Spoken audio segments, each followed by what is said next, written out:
So we need to look at the signet rings of the ancient world, the classical world, the Middle Ages, the early modern period, and then we'll look at the late modern period and beyond with some of my jewels and a wonderful tale from another follower named Jessica, which is a wonderful, wonderful little story about her grandparents and a signet ring. So signet rings were very popular in the latter 18th century and still remain today. So this one here, denote invitatum, has been loosely translated as separation of justice. The family crest and the personal motto starts to become something people focus on a bit more than the family crest, not completely overtaking it, but certainly something people were using much more commonly.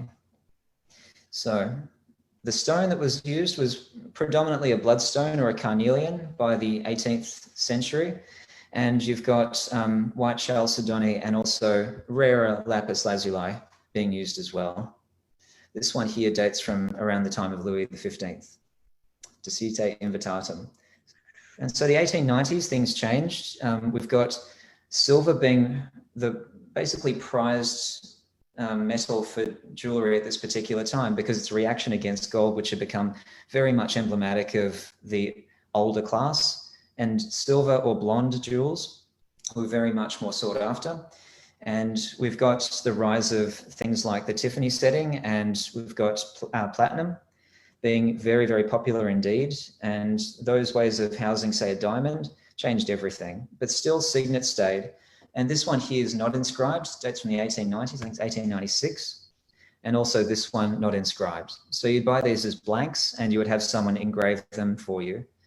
That's why you start to see a lot of, if you see a fob chain with the fob on it and it's not inscribed with that shield, it could be just old stock or someone's just not done it, because that's what they were meant to do, inscribe them. And that lasts all the way through to the 1920s, as you can see with this silver piece here. And because we're a society, we never ever let go of our classical roots, whether that's if you're in the Americas. North America, look towards Washington, DC, and many of the monuments there, they're from the 1920s, but they look like they're Greco-Roman.